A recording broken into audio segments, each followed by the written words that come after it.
I've been interested in hearing about all of the projects that Cause does for the last 2 years, and definitely coming along on a trip, one of your trips with you, and when you told me about this opportunity to work with girls in schools and women's health committees, I was very, very excited. So we were in Guatemala for just over a week, talking to girls in schools between the ages of about 12 to 17. We were discussing with women's health committees in rural villages, talking about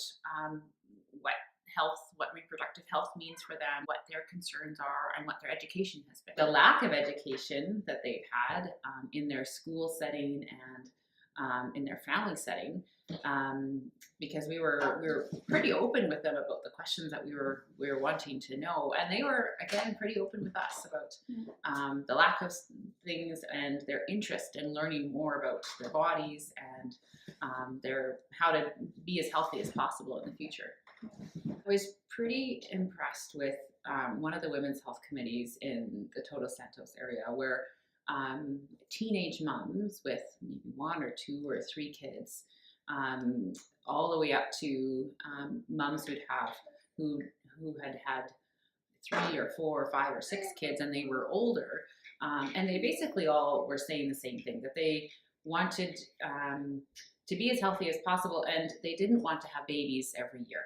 They wanted to space out their kids more.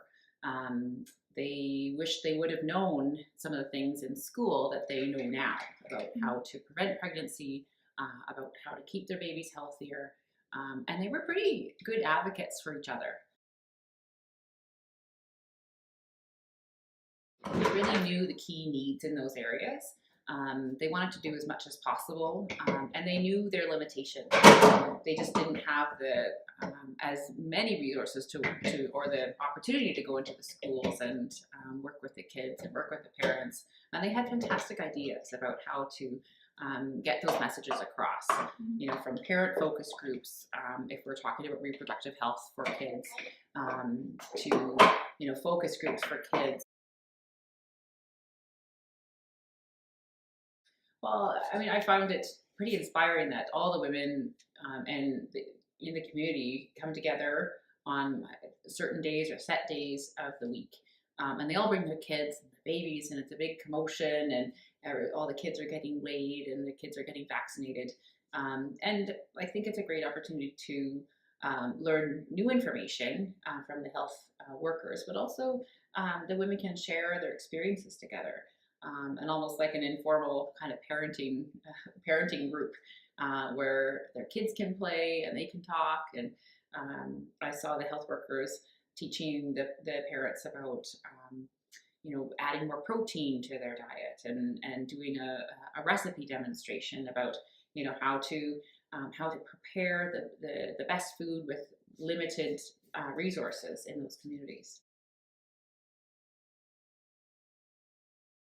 Well, the amount of work that the health workers actually do, like they go out and find people in the communities. Like they're taking motorbikes, and they're taking 4x4 trucks all up these windy, narrow mountain roads, and that's like bumpy and car sick inducing. And they're going out to find people that maybe haven't been to the health committee for a little while, or they haven't come to the health center with their kids, and the health workers are going out to find those families and see what's going on. Do they need some extra support? Do they need some other resources? And they bring all their equipment with them. So they bring their scales, they bring their forms, and they know the families. They know them by name. They know their situations. And they're like, the health workers are really part of the community, and they're well liked and respected, and part of the team.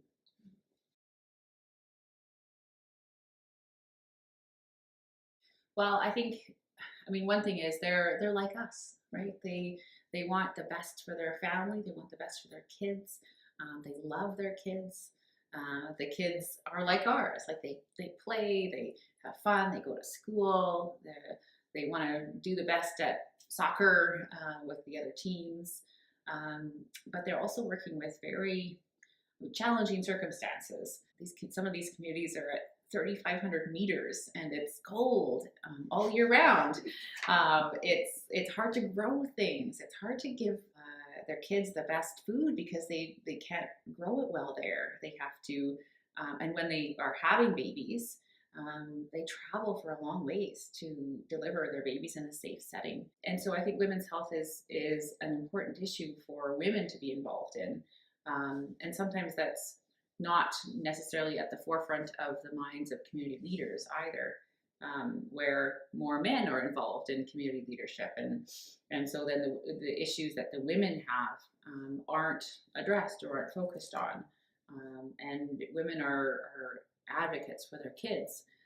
So many of the kids, yes, are getting pregnant at very young ages, 11, 12, 13, and they're then going on to have a baby every year or two, which has a big impact on their bodies.